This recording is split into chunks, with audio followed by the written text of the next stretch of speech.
Bien, muy buenas noches con todos. Mi nombre es Marco Arqueada, soy analista de marketing y comunicaciones de la Escuela de Gobierno y Políticas Públicas de la Universidad Católica.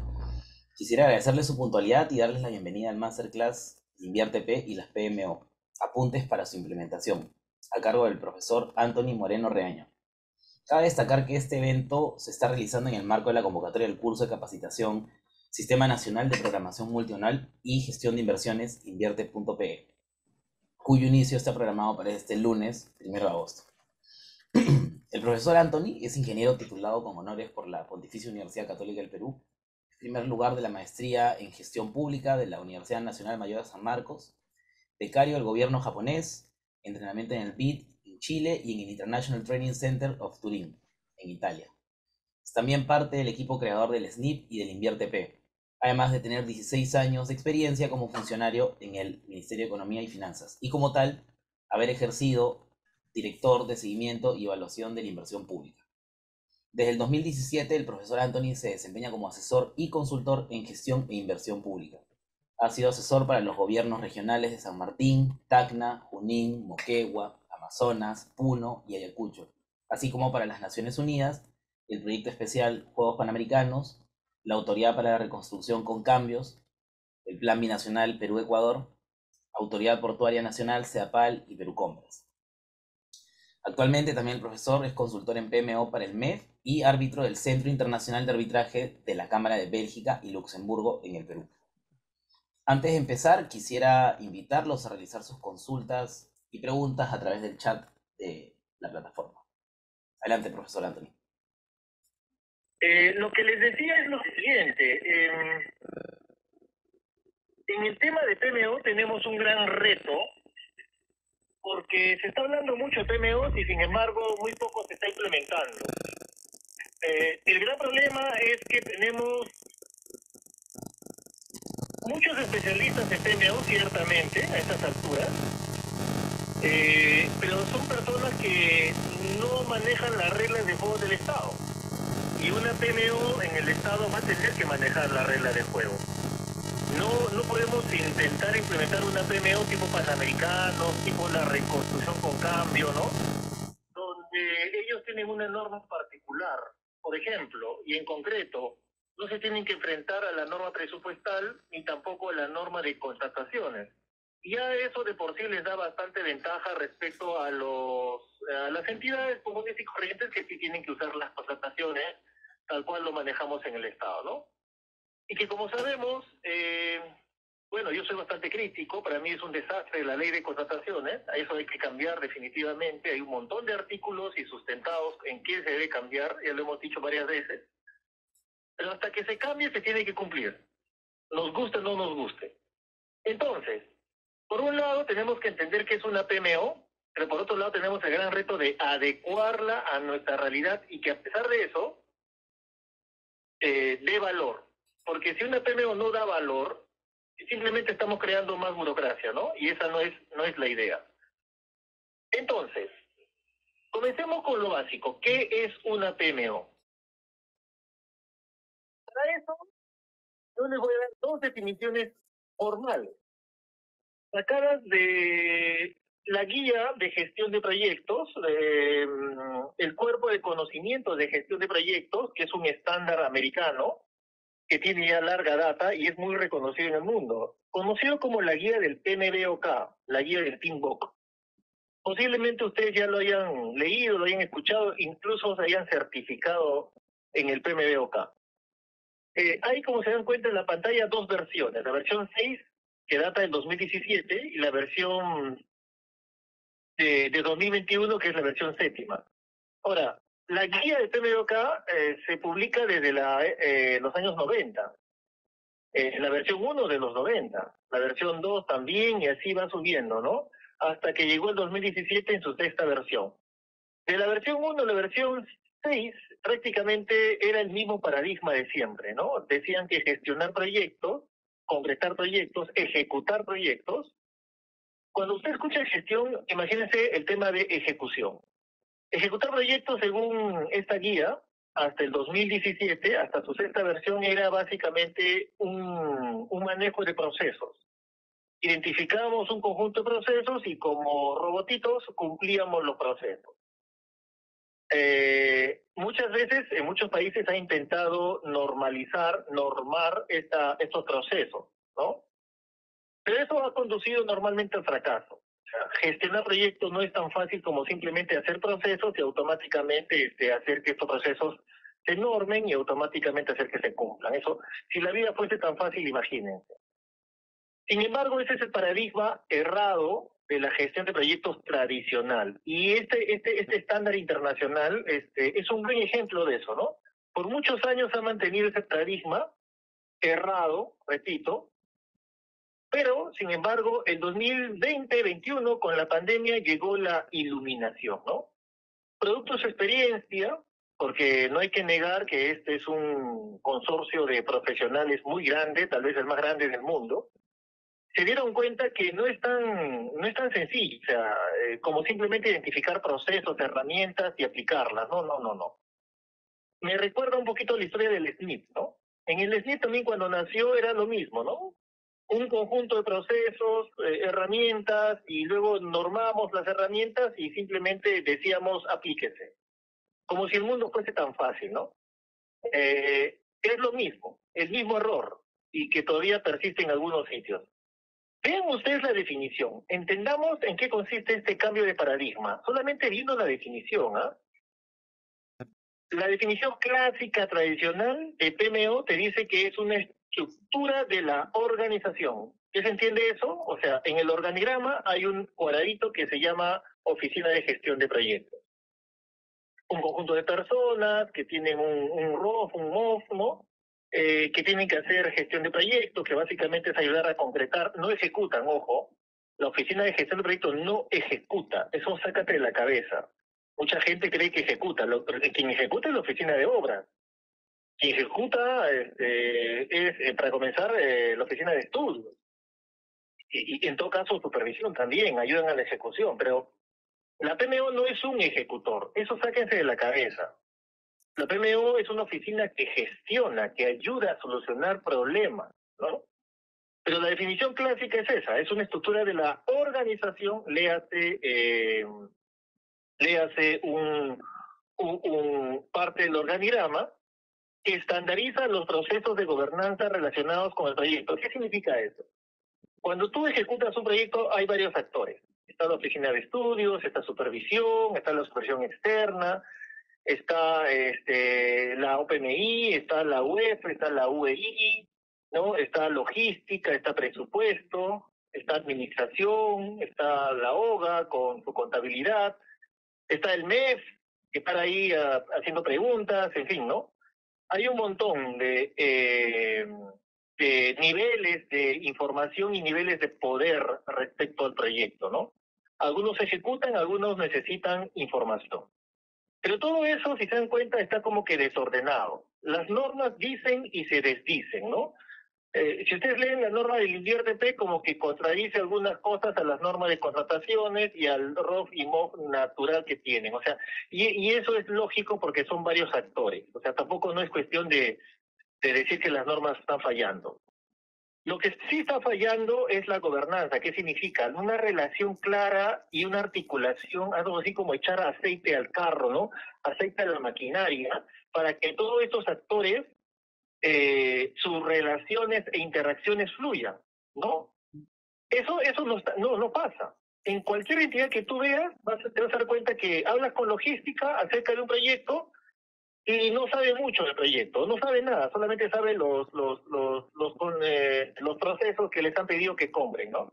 Hablas con la UEF, tiene una visión diferente a la UEI. Disculpe, estoy hablando un poquito de jerga porque la gente que me está escuchando entiendo que conoce un poco de INDIRTP, ¿no? UEF es la unidad formuladora, la UEI es su unidad ejecutora de inversión. Y el mejor ejemplo de este divorcio, de este malentendido permanente, es, por ejemplo, la consistencia, ¿no? En la consistencia, la UEF le saca los ojos a la UEI y la UEI le saca los ojos a la UEF, ¿no? Es un buen ejemplo. Y hablando de ellos, luego habla a ver con administración, presupuesto, habla con el MEF, que el MEF te entienda, que el sector te entienda, que la OPMI te entienda. O sea, cada uno hace lo suyo y sin embargo no se articula. Porque particular no basta con cumplir la norma, como lo sabemos. Si tú eres de los que creen que cumpliendo la norma se articula, estás muy equivocado, ¿no? Estás demasiado equivocado. O sea, las normas no articulan, las personas son las que se articulan y no hay un articulador.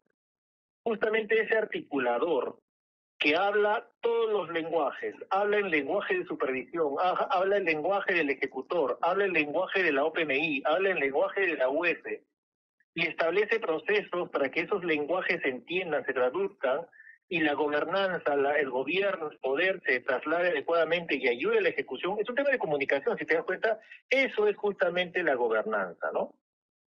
Comunicación. Los proyectos fracasan por comunicación. No, cada uno se ve el ombligo y no hay alguien, algo que articule todo eso. Justamente ese gran articulador se llama gobernanza y eso tiene que estar estandarizado, procesos, y tiene que ser manejado por personas, y eso es justamente el grupo de personas que forman la PMO. Luego dice, ¿no? Facilita el intercambio de recursos, metodologías, herramientas técnicas. Perfecto, está bien. Pero no solamente eso, date cuenta, la PMO no solamente es alguien que hace formatos, herramientas, hagas esto, y ustedes úsenlo. O sea, para eso ya tenemos ya, o sea, no es tan fácil como simplemente hagamos formatos o hagamos herramientas, usa una herramienta, no es eso.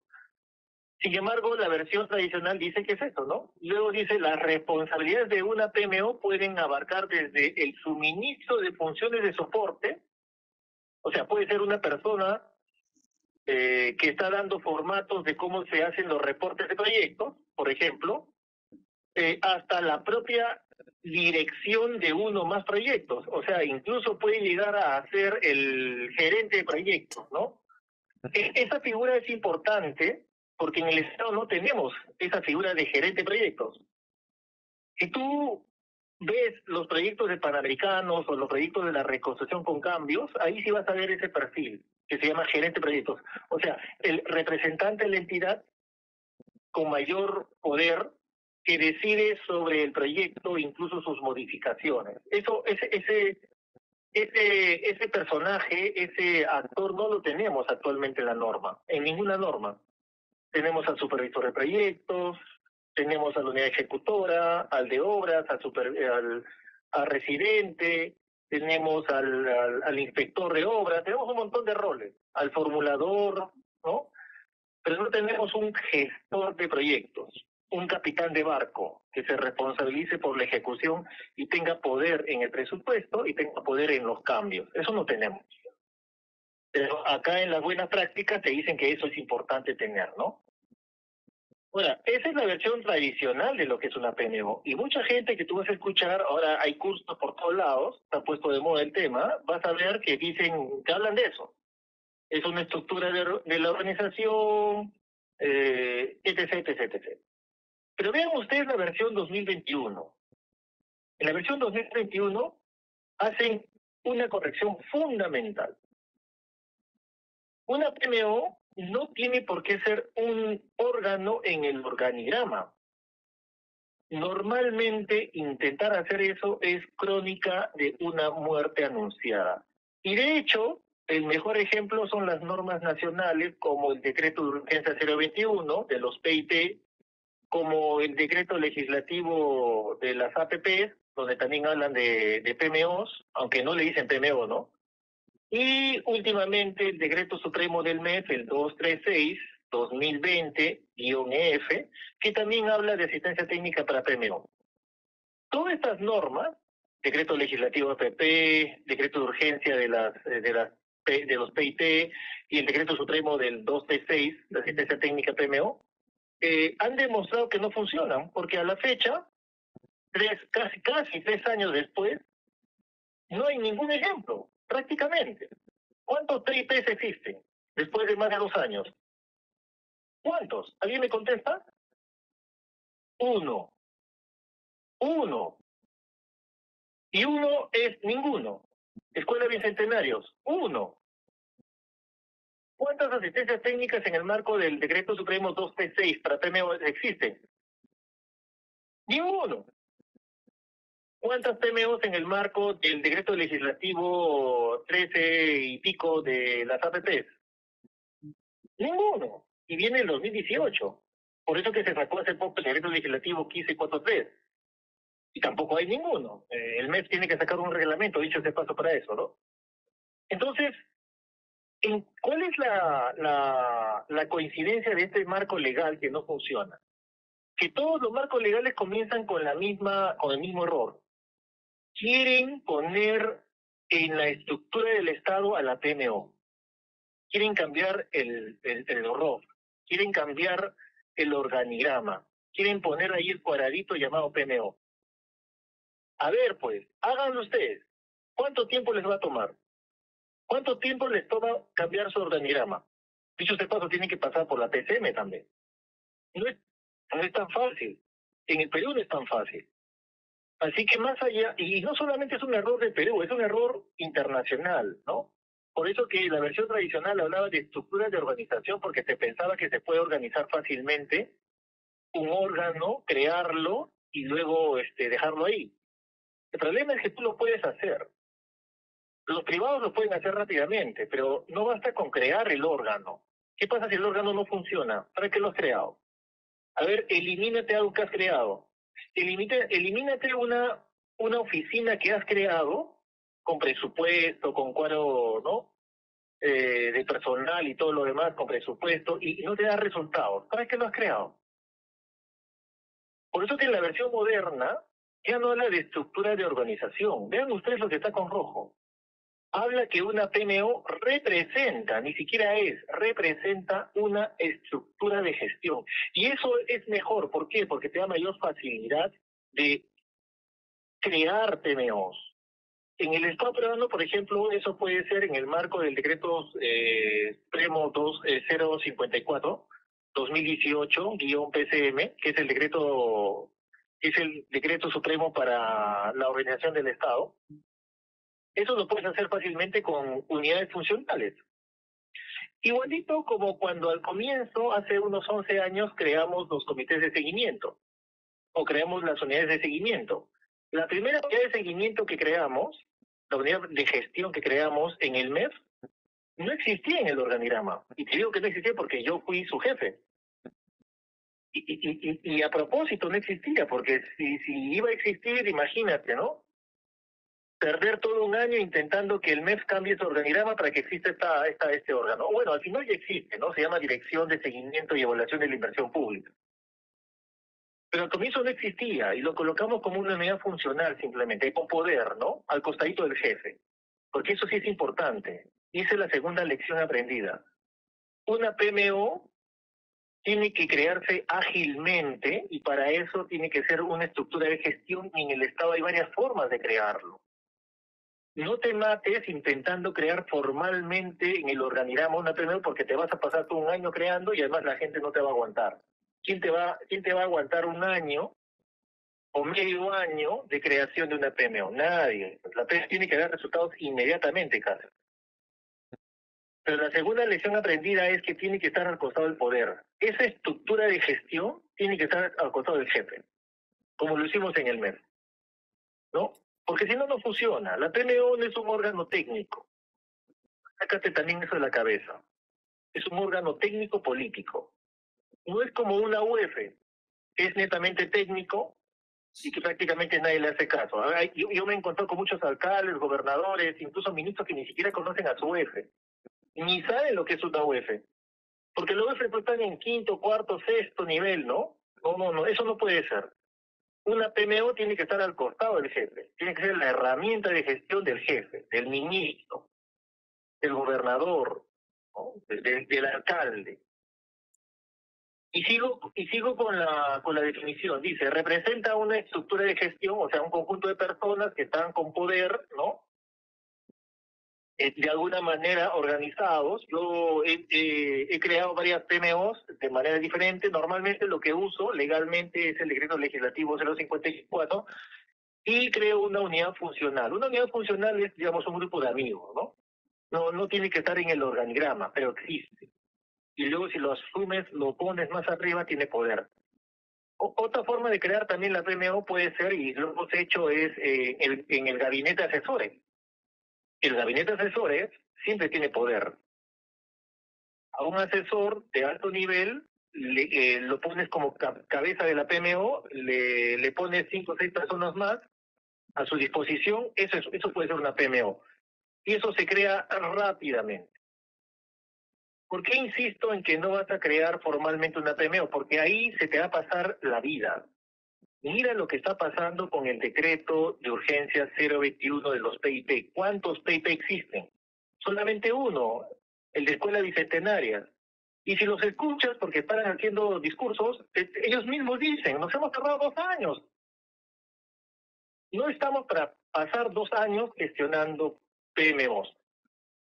Disculparán, estamos en emergencia, tenemos que hacer cosas rápidas y bien, ¿no? ¿Cuántas PMOs han creado con las APPs? Ninguna. Ninguna. Y tiene la norma en 2018. Entonces no basta con la norma, no basta con cambiar el ROC.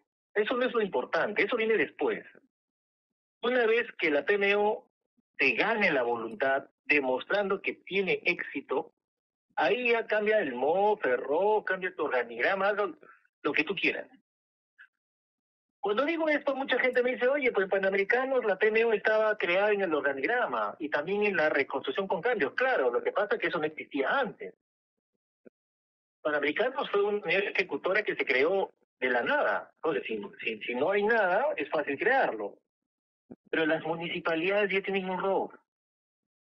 Los gobiernos regionales ya tienen un ROC. Los ministerios tienen un ROC. A ver, cámbiate eso, pues. Así que, por favor, no seas terco y simplemente asume. No pierdas el tiempo en el tema de la organización formal. Eso te lo dice no solamente Antonio Moreno, también te lo dice la guía del PMDOK, la versión 7, la versión actual, la versión ágil. Es muy diferente a la versión 6 y todo lo demás. Se dice, representa una estructura de gestión, es eso, que estandariza los procesos de gobernanza, nuevamente, articula a todos los actores relacionados con el proyecto y facilita el intercambio de recursos, herramientas, metodologías y técnicas. Perfecto. Reconociendo que el carácter y la función de una PMO varía, ya te cuenta. Eso también, tercera lección aprendida, no hay un modelo de PMO, que no te engañen. Cada PMO es única, es como los proyectos. Tú dirás, no, pues yo he hecho un montón de escuelas, cada escuela es diferente. Sí, pero tienen una misma maqueta, pero igualito, cada proyecto por definición es diferente. Ya, si no aceptas eso, si no entiendes eso, ya estamos mal, ¿no? Por definición, cada proyecto, así sea solamente hacer escuelas toda tu vida, es diferente. Cada PMO es diferente. El MEF, estamos trabajando para que te den lineamientos. Claro, te podemos dar lineamientos, pero cuando tú implementas una PMO, te vas a dar cuenta que el PMO, como se dice en la literatura especializada, cada PMO es un tailoring. O sea, es un traje a la medida, ¿no? Eso vas a escuchar, el tailoring. En la norma y la guía actual, moderna, te dice eso. Eso también era un error anterior. Anteriormente se pensaba que podía haber una fórmula mágica y todas las PMO eran igualitas. No es así. La función de la PMO, sigo leyendo, varía entre las organizaciones, incluso en la misma organización, porque una organización puede tener varias PMO también. Pueden haber PMOs por cada proyecto, pueden haber PMOs por una cartera de proyectos, puede haber PMOs para un conjunto de carteras de proyectos. O sea, para manejar programas, para manejar portafolios o para manejar proyectos. En la realidad nacional, lo que más vamos a necesitar un PMO para un conjunto de proyectos. En casos muy especiales, una PMO para un proyecto, cuando este sea un megaproyecto, como el de una APP, ¿no? Bueno, podemos seguir hablando más de la definición de PMO, pero yo lo voy a dejar ahí. En el curso hablamos bastante largo de las PMO, es muy importante. El INVIERTE no solamente es INVIERTE, pues no solamente es formular, evaluar, programar, no solamente la directiva. Tienes que saber también gestionar, y eso es PMO. Por eso se llama Sistema Nacional de Programación Multianual y Gestión de Inversión. Lo que pasa es que en los últimos años no se ha hecho mucho de formulación, evaluación, como siempre, de programación, con mucho empeño, En ejecución se ha metido el tema del BIM, perfecto, pero no de gestión. Y gestión básicamente es gestionar proyectos, el PMO. Por eso le pusimos el nombre, ¿no? Pero si te cuenta también un detalle. Estamos en un momento muy especial porque el 2020-2021 marca un hito muy importante en la gestión de proyectos mundial. En la gestión de proyectos mundial se cambia de paradigma. Esto ya venía ya desde hace unos 20 años. Pero recién este estándar, que es el estándar más usado en el mundo, reconoce que tiene que también cambiar de paradigma. Entonces, estamos, como ven ustedes, ahí hay una flecha que dice, estamos frente a un cambio de paradigma en la gestión de proyectos. Y hay que entenderlo. Les voy a dedicar unos minutitos para eso. Siguiente, por favor, Marco, siguiente página. ¿Por qué estamos en un cambio de paradigma? Porque ya no aguantamos más, simplemente. La gestión de proyectos no puede ser tan bonita, tan lineal, ¿no? Como nos han enseñado en el marco lógico, en el SNIP o en cualquier estándar de gestión de proyectos. Que te dice, primero se hace una fase, se termina la fase, luego se hace la segunda fase, se termina la segunda fase, luego la tercera fase, y así, ¿no? Fase por fase, secuencialmente.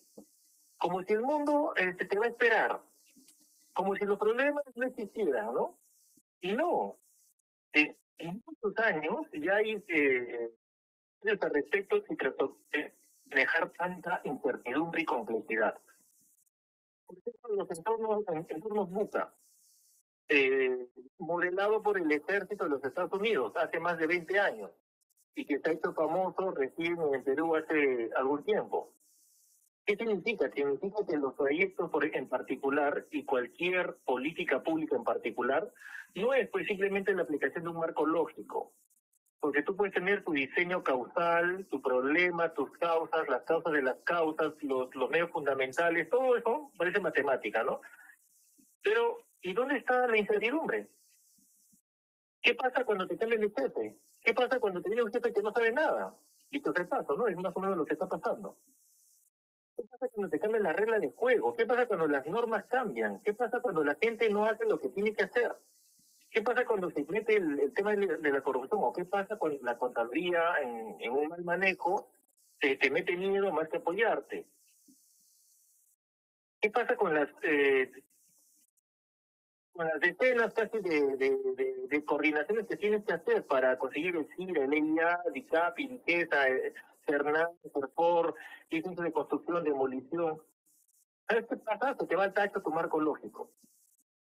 Porque el mundo no es tan bonito como eso. El mundo del proyecto es bastante volátil, tiene mucha incertidumbre, y el formulador, por muy bueno que sea, no va a poder proyectar el futuro, ni siquiera el proyectista.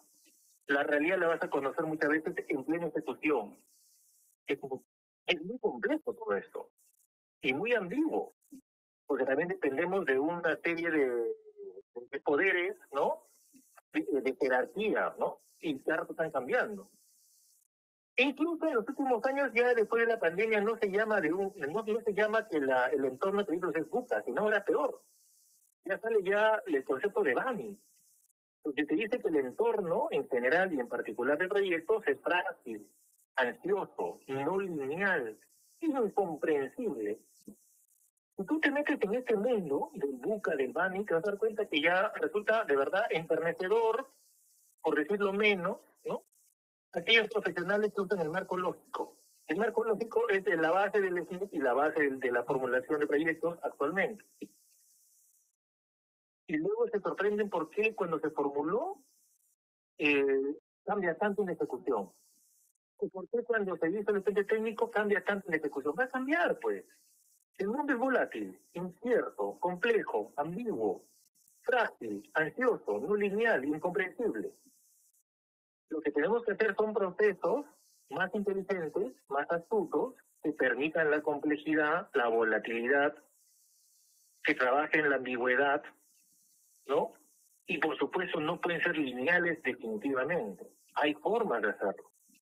Y una vez de procesar esos mecanismos de gestión, que sobre todo son cambios mentales, lo aterrizamos en normas más ágiles, ¿no? Y voy a mencionar lo que dice Edgar Ortegón. Edgar Ortegón, para los que conocen de inversión pública, ha sido el creador, fundador, promotor de los SNIC en Latinoamérica, ¿no? Es el gran gurú, o sea, no, después de él no hay más. Bueno, después de él estaba pues Ernesto Fontaine, pero ya falleció. Quien lo supere es Edgar Ortegón, ¿no? Y lo menciono porque Edgar Ortegón ha escrito un montón de libros, igual que Ernesto Fontaine, con este enfoque tradicional, ¿no? Bonito, de ir de menos a más, de fases, de etapas, de formular, evaluar, ejecutar. Pero mira lo que dice hoy por hoy Edgar Ortegón, lo cual es muy destacable, porque es una persona muy inteligente, muy humilde, y reconoce que todo lo anterior, si bien tuvo su sentido, ya cambió.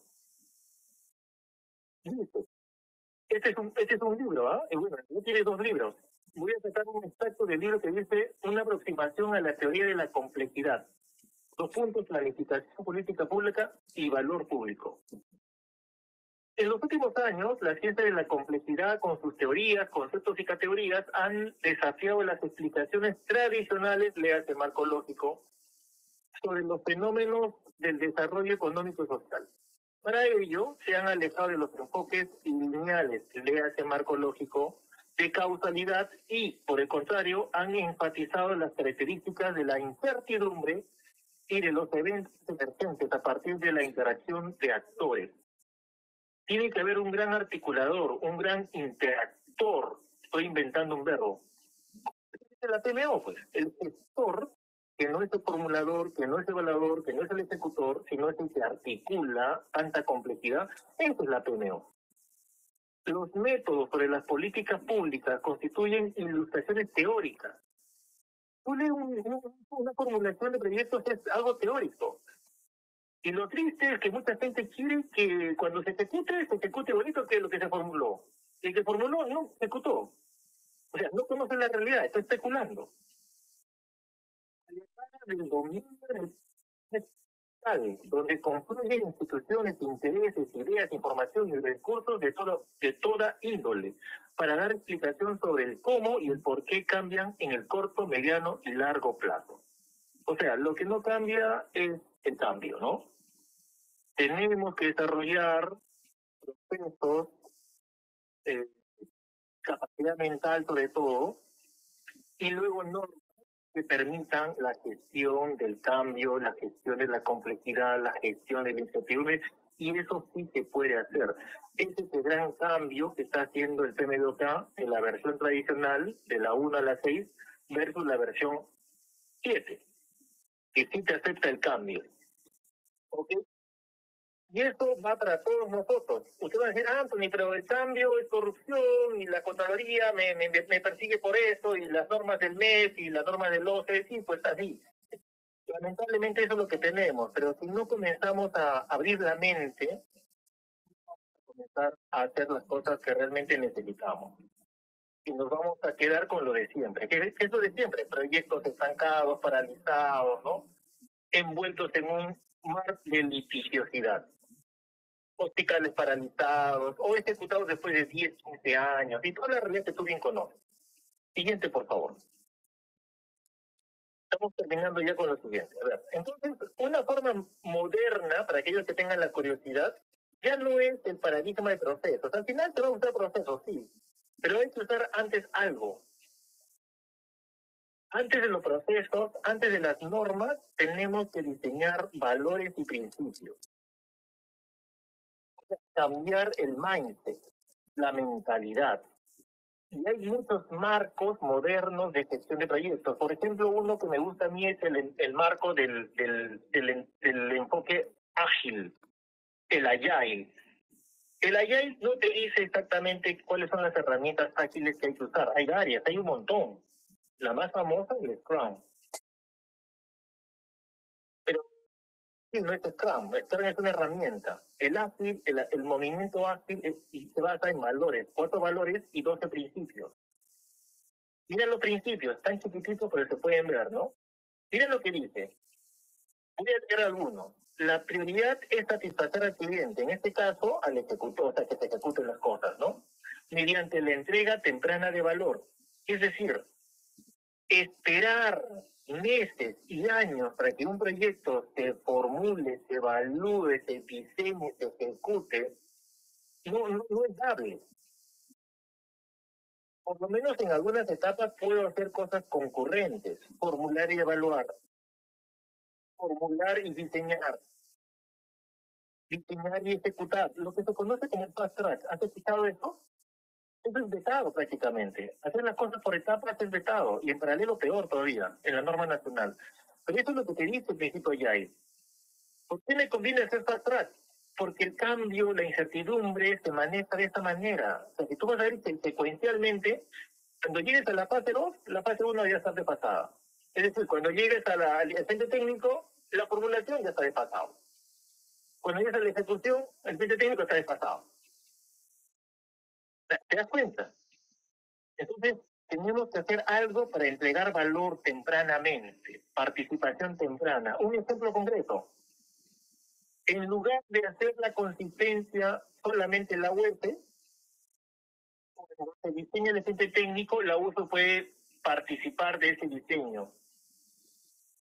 Puede ser parte de la supervisión del frente técnico, ir evaluando. Si tiene alguna observación, algún comentario, lo puede hacer ahí. De lo que no puede hacer y no debe hacer es lo que hace. Espera que haya un frente técnico completo para recién opinar. ¿Y qué opina? Que todo está mal. Observa todo.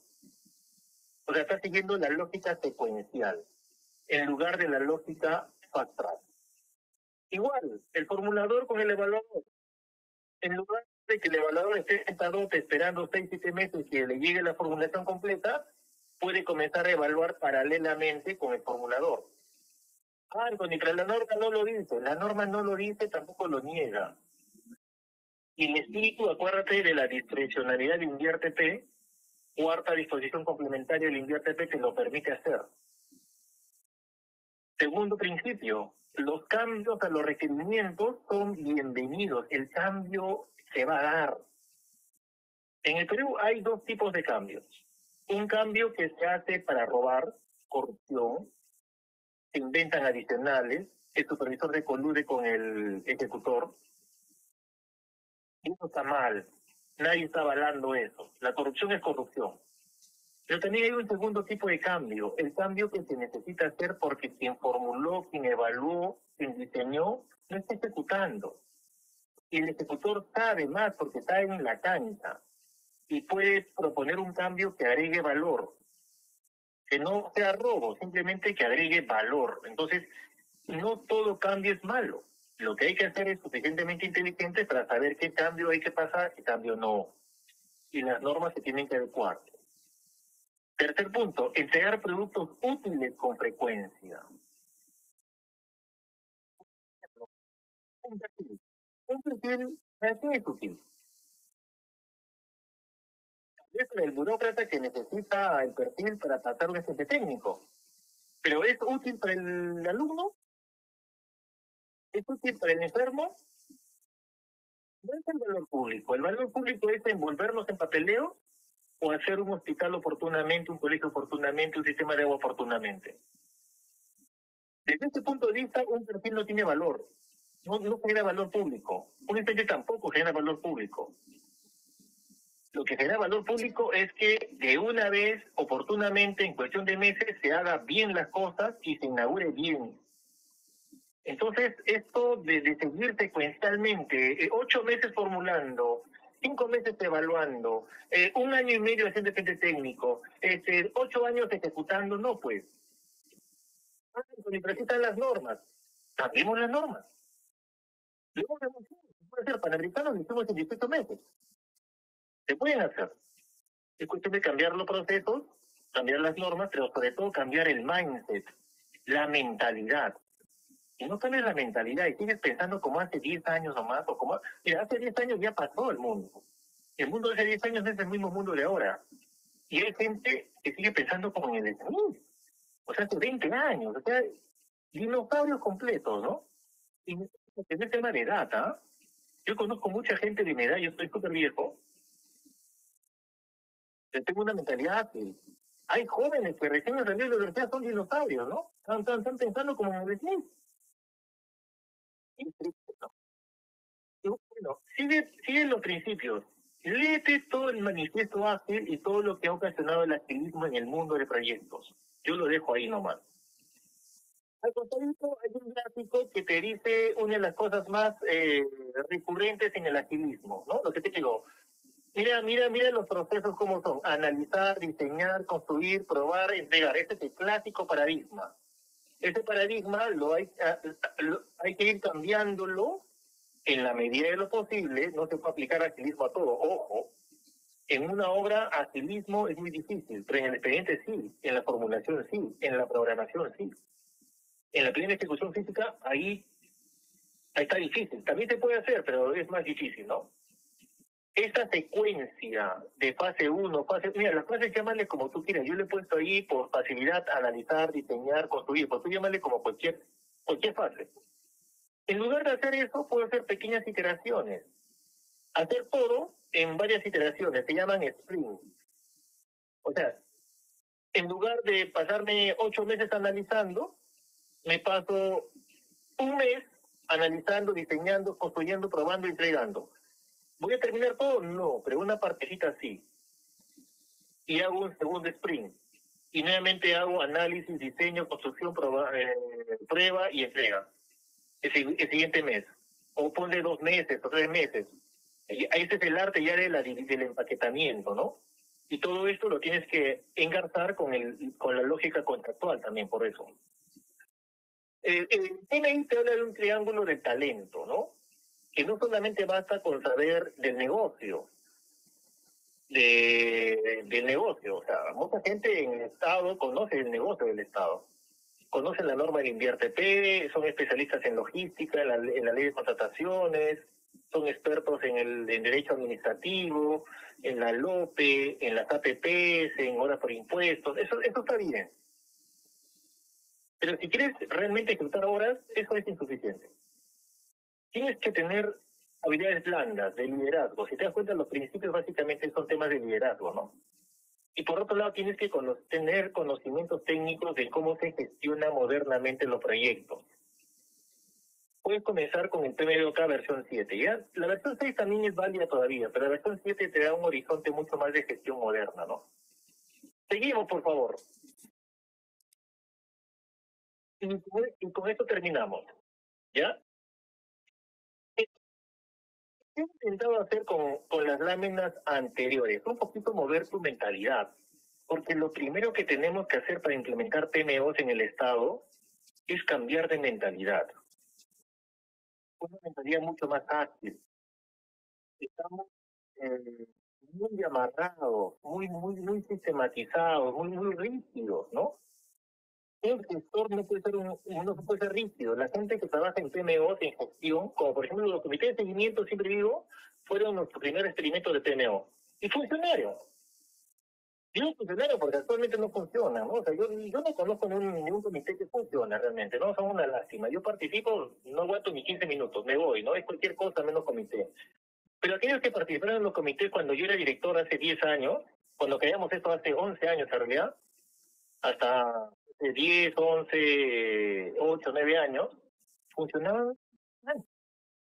Te levantaban la ejecución, te movían cuellos de botella, te identificaban cuellos de botella, te articulaban, te cambiaban procesos, te mejoraban normas. Esos comités sí eran PMO. Y no tenían que ser pues una PMO que figure en el organigrama. Un comité era una organización funcional. Pero ahora ya más que comités hay que darle el siguiente paso, ¿no? Más tipo de PMO. Para eso, lo primero que tienes que hacer, en mi recomendación, ojo, que no solamente está validada por mi experiencia, de más de 10 años en esta cosa, sino también por experiencias internacionales, especialmente el consorcio de PMO, la Alianza PMO Internacional, que ha sacado un modelo que se llama el Value Ring. No solamente es mío, ¿no? Hay mucha gente que está metida en este tema que te dice que hoy por hoy una PMO debería tener más o menos estos pasos. Primer paso, cambiar, si te dan cuenta, es la barra, no sé si puedes señalar, mi estimado Marco, con el marcador, la barra roja, esa, es permanente, alojar los campos, trabajar en el mindset, trabajar en la mentalidad, especialmente con la alta dirección. ¿Por qué? Porque estas buenas prácticas, esta idea de gestionar, esta forma de gestionar, tiene que estar el jefe convencido. Si el jefe no está convencido y no tiene su apoyo, ¿sabes qué? Mejor olvídate de PMO. Una PMO sin el apoyo del jefe no tiene sentido. Y es un reto, porque el jefe, para comenzar, que muchas veces ni siquiera conoce lo que es un proyecto, no conoce de gestión pública, a ver cómo lo convence. Y no es un problema del jefe, es un problema tuyo, es un reto tuyo. A ver, ¿cómo le hablas? Para que él entienda. Se supone que si es jefe, si es alcalde, gobernador, no conocerá de gestión pública, pero no es tonto. Entonces tienes que saber ofrecer el producto. Y para eso tú tienes que cambiar tu mindset, tu mentalidad, porque si vas a ofrecer lo mismo de siempre, vas a ofrecer, no, el clásico discurso, ¿no? Yo soy del mes y salió la norma tal y tienes que cumplir la norma si no te vas a la cárcel, te sientan, te ríen en tu cara, ¿no? Cumplir las normas, sí, pero y con eso, estamos claros que si uno cumple las normas no hace nada tampoco, ¿no? Cumplir las normas, sí, pero cumpliendo todas las normas de invierte, de presupuesto, de contrataciones, no es que se ejecuten maravillosamente las cosas. No garantiza eso. Cumplir las normas es condición sine qua non, es condición necesaria, pero es totalmente insuficiente para levantar un edificio. Así que tienes que diseñar todo un discurso para comenzar tú convencerte de estos cambios, de esta mentalidad, de esta forma de actuar, conocerla bien, y si la conoces bien, la gente tuya convence a tu auditorio. Yo he convencido alcaldes del Tenepa, por ejemplo. He convencido a gente en Brain, a gente de Segapal, a gente del ministerio. Pero antes tú tienes que entenderlo. Esto no es una moda. Todo el mundo está cambiado a este enfoque. Mira, hasta Edgar Ortegón, y te apuesto que si Ernesto Fontaine viviera todavía también cambiaría.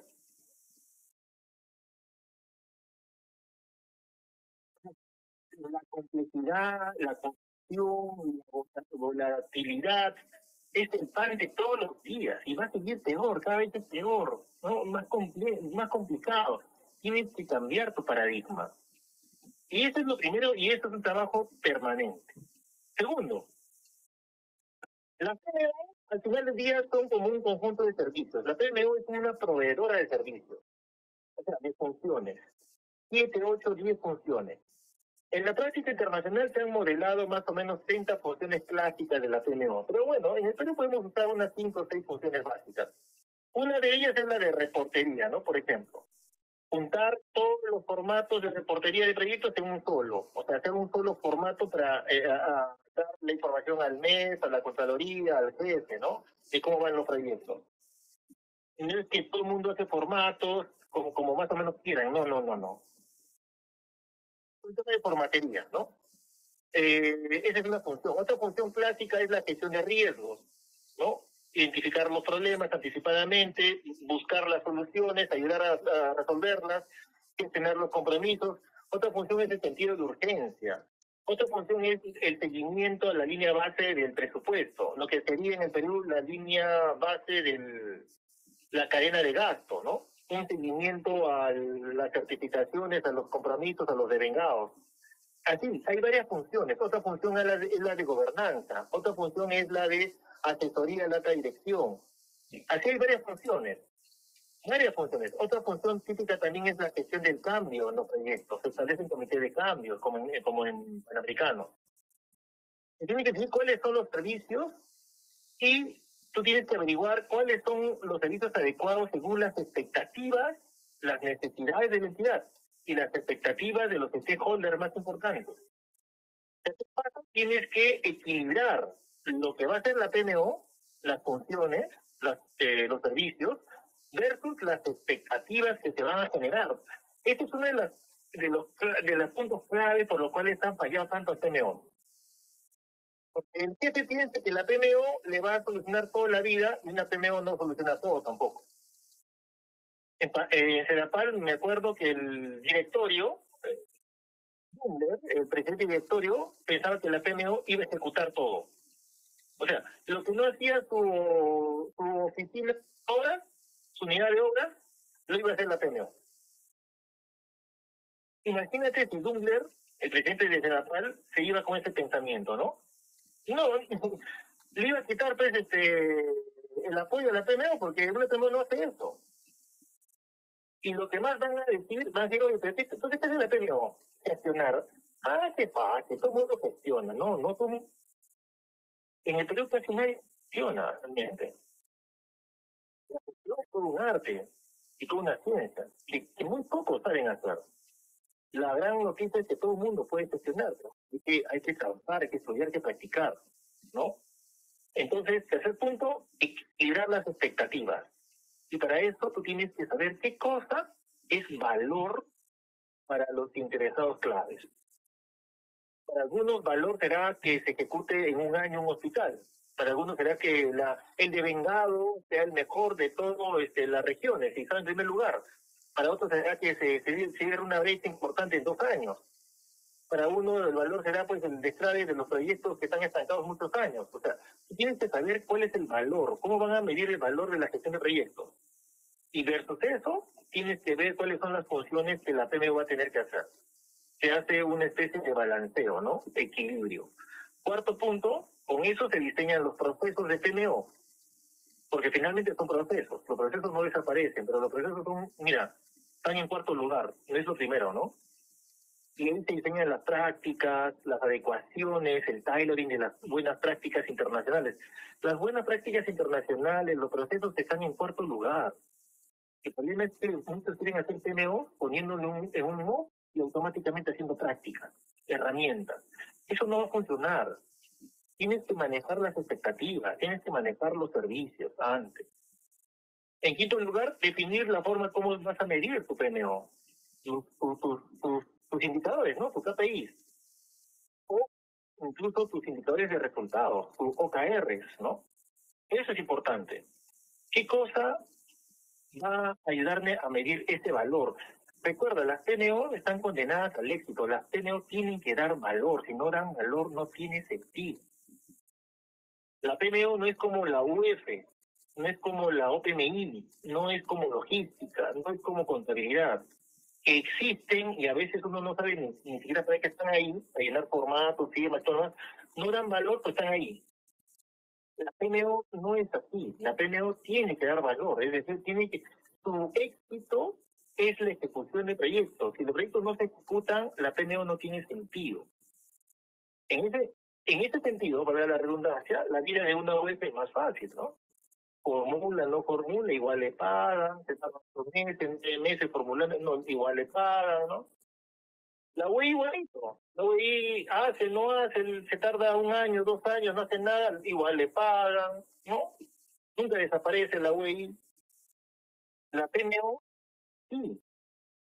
Una PMO que no ayuda a ejecutar desaparece. Y en Perú es bien fácil de ver eso.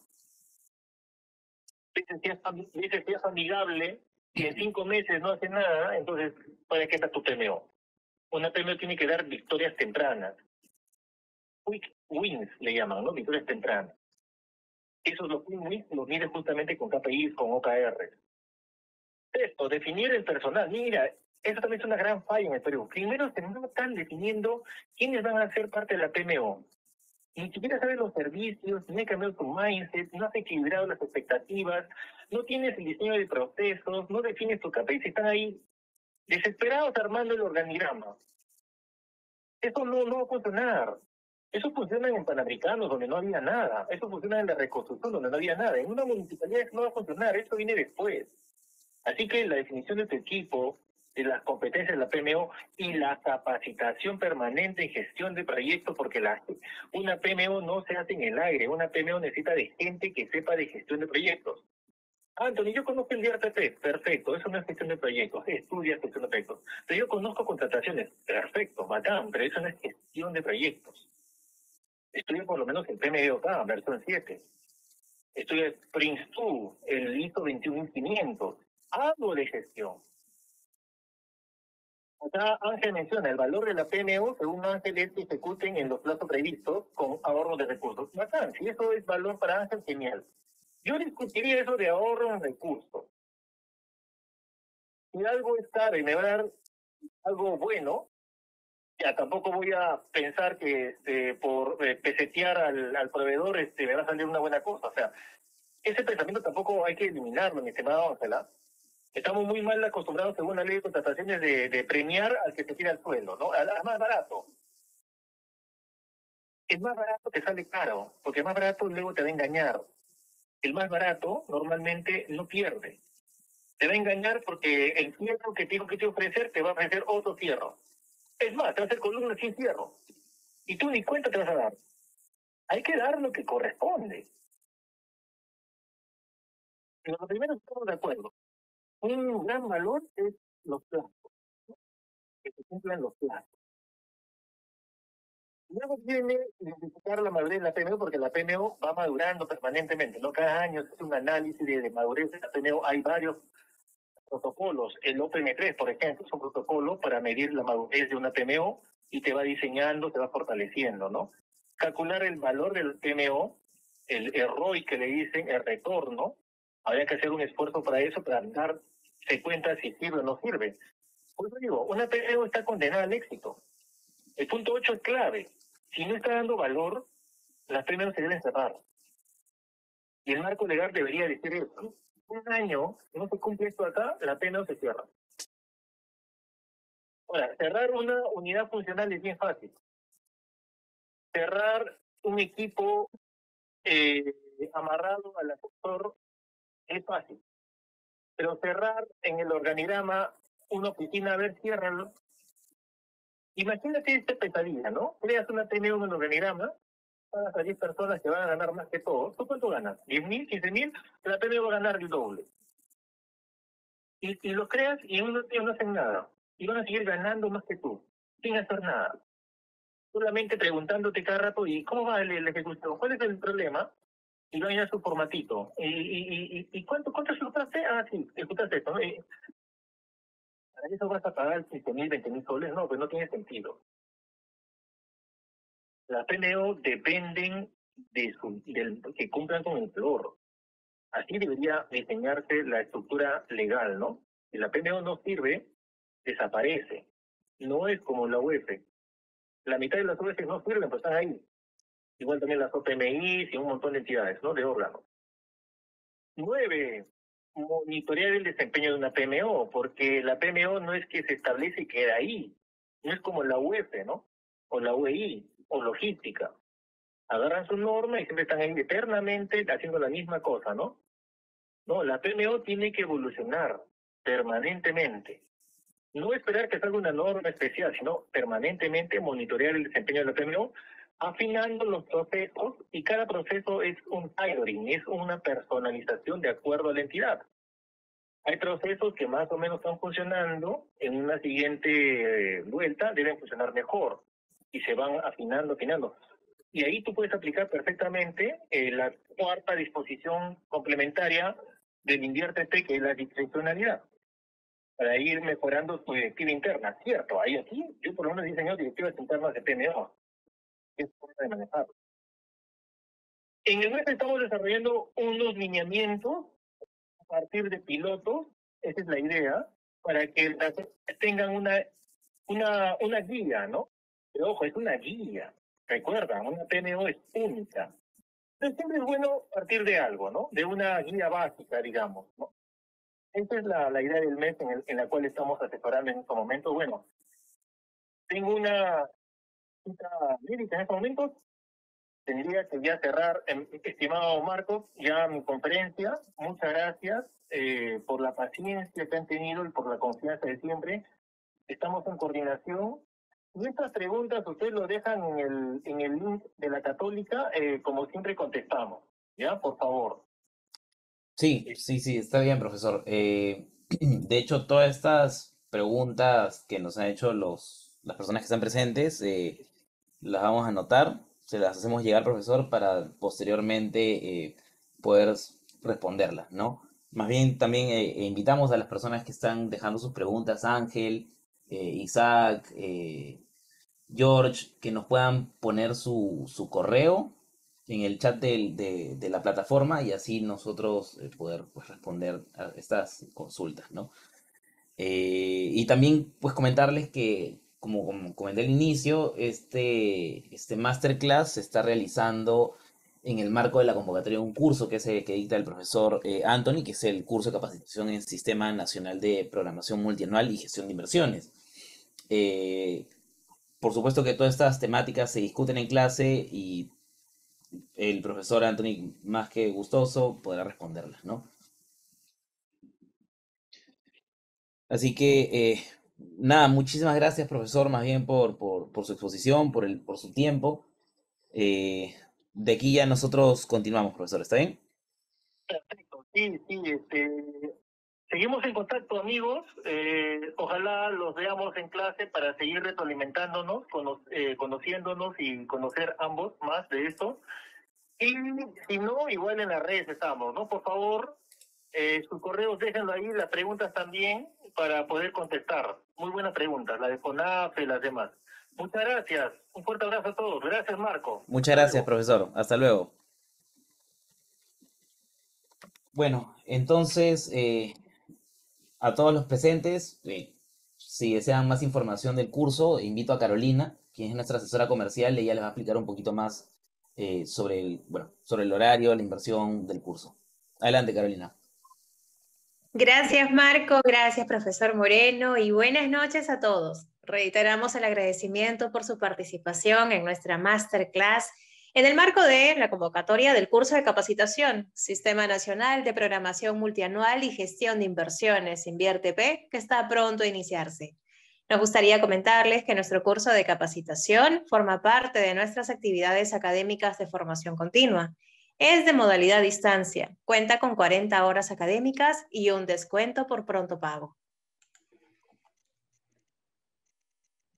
Los diferenciadores del curso se basan en tener una plana docente con rol protagónico en el Estado. Su enfoque integral desarrolla una metodología de contenidos teóricos con aplicación práctica. Y respecto a la modalidad distancia, ofrece sesiones virtuales en vivo con nuestro docente y actividades asincrónicas complementarias, como también la oportunidad de obtener un amplio networking. Todo bajo el respaldo académico de la PUC. La propuesta del curso de capacitación Sistema Nacional de Programación Multianual y Gestión de Inversiones, InvierteP, cuenta con un total de 40 horas académicas. 32 horas son sincrónicas y 8 horas son asincrónicas. En el slider presentado podrán observar el contenido temático y asimismo estamos compartiendo en el chat el link del brochure para mayor detalle. Nuestro docente a cargo del curso es Anthony Moreno, consultor PMO para el MEF y árbitro del Centro Internacional de Arbitraje de la Cámara de Bélgica y Luxemburgo en el Perú. Asimismo, ha sido asesor para Naciones Unidas, Proyecto Especial Juegos Panamericanos, Autoridad para la Reconstrucción con Cambios, Plan Binacional Perú-Ecuador, Autoridad Portuaria Nacional, CEDAPAL, Perú Compras, entre otras entidades. Nuestro curso inicia este 1 de agosto, donde los horarios para las sesiones virtuales en vivo con el docente serían en una frecuencia de lunes y miércoles de 7 de la noche a 10. La inversión regular es de 750 soles. Sin embargo, actualmente contamos con la vigencia de la tarifa pronto pago de 700 soles, inversión única en su totalidad, hasta este lunes 1 de agosto del presente año 2022. Las inscripciones se encuentran disponibles en nuestra plataforma virtual. En caso de dudas o consultas, pueden comunicarse a nuestros correos electrónicos o al teléfono 992-966-374. Del mismo modo, estamos compartiendo el acceso directo a nuestro WhatsApp en el chat. Muchas gracias por su gentil atención y los esperamos en nuestro curso de capacitación Sistema Nacional de Programación Multianual y Gestión de Inversiones, InvierteP, modalidad a distancia. Muchas gracias. Muchas gracias, Carolina. Muchas gracias a todos los presentes y lamentamos también los inconvenientes técnicos de inicio. Y deseamos que pasen unas felices fiestas. También esperamos verlos en el curso. Hasta luego.